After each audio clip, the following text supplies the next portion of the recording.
भाई सतगुरु के उपदेश का लाया एक विचार, जो सतगुरु मिलते नहीं ही जाते नरक द्वार। नरक द्वार में दूत सब करते खेचा ताण, उन तक वो ना छूटता फिर फिरता चारों खाने। अपने आत्मा आज जो भक्ति नहीं करता प्राणी, चाहे सारी पृथ्वी का राजा हो, कितना धनी सेठ हो, इस मृत्यु के बाद, शरीर के छूटने के बाद, क्योंकि शरीर उसका तब छूटेगा जब उसके सारे पुण्य नाश हो लेंगे। जो पूर्व जन्म के संग्रहित जो उसके संचित कर्म थे, उनमें से उसकी किस्मत में लिख कर भेज दिया, और उसको यहाँ खूब सारी सुविधाएं हैं, नकली सुख की, अच्छी कार है, कोठी है, बड़ी पोस्ट है, या सेठ है, चाहे प्रधानमंत्री है किसी देश का। तो मृत्यु के बाद यदि वो भक्ति नहीं कर रहा है, उसके मृत्यु के उपरांत राजा के विषय में भगवान ने लिखा है कि कबीर हरि के नाम बिना ये राजा रसभ हो। रसभ माने गधा, और माटी लदे कुम्हार के घास न डाले कोई। जब राजा, हम राजा को तो एक सक्षम मानते हैं, एक आम नागरिक, तो कहते भक्ति ना करने वाले राजा की ये दशा होगी। तो आप तो अंडरस्टूड है आपकी क्या बनेगी, फिर ये तो कहने की आवश्यकता नहीं रहती। तो यहाँ परमात्मा कहते हैं कि पूरी पृथ्वी का राजा भी हो तो मृत्यु के उपरांत उसकी पूरी दुर्गति होगी।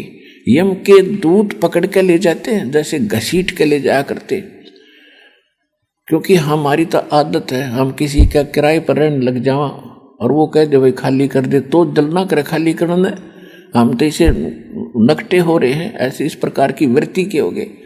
और इस शरीर में हम कितने दिन रहते हैं, घर में और संसार में, यहाँ सहज नहीं छोड़ते अपने आप। यम के दूत सूक्ष्म रूप में इसको अंदर से इतना सताते हैं, ये डर के छोड़ कर भागे, टट्टी पेशाब निकल जाती है सबला तो उनकी, चाहे सारी पृथ्वी का राजा हो, जब भक्ति ना करता होता है। कबीर परमात्मा के भगत के बारे में आपको सत्संग में बहुत बार बताया है। कबीर परमेश्वर की जो या सत भक्ति जो करता है, उसके निकट काल के दूत, यम के दूत तो बहुत दूर की बात है, यमराज नहीं आ सकता और धर्मराज नहीं आ सकता। आए हैं सो जावेंगे ये राजा रंग फकीरे, एक सिंहासन चढ़ चलो एक बंदे जात जंजीरे। आने और जाने में बहुत अंतर हो जाएगा, भगत और अभगत में। नकली भक्त, नकली नाम जपने वाले या ना जपने वाले, वो तो एक कैटेगरी के समझ लियो। और भक्त वही है जो भक्ति और सच्ची करे, पूरे संत से उपदेशी है, उसके लिए ही ये सारा कुछ। कहते हैं आए हैं वो तो जावत सभी गे, लेकिन इस जाने में अंतर बहुत होगा। एक तो जो भक्ति नहीं कर रहा वो चोर की तरह, जैसे पुलिस पकड़ के घसीट के ले जाया करती है, चाहे पूरी पृथ्वी का राजा हो, यम के दूत उसको यहीं से कूटना शुरू करते हैं।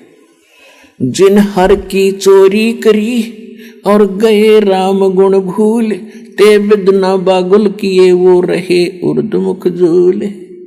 जिन्होंने परमात्मा की चोरी करी, चोरी क्या है, भक्ति नहीं करी, वह सौ पर संकल्प कर कहा था, कान पकड़ पकड़ के, हे परमात्मा एक बार मनुष्य जीवन दे दो, आपकी भक्ति नहीं भूलूंगा, हे परमात्मा मनुष्य जीवन दे दो।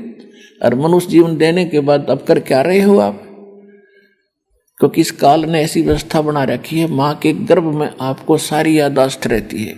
बाहर आते अपने तीनों पुत्रों को एक एक गुणयुक्त बना दिया, यह त्रिगुणमयी माया आपको इतना अचेत कर देती है, भूत भविष्य सब भूल जाते हो।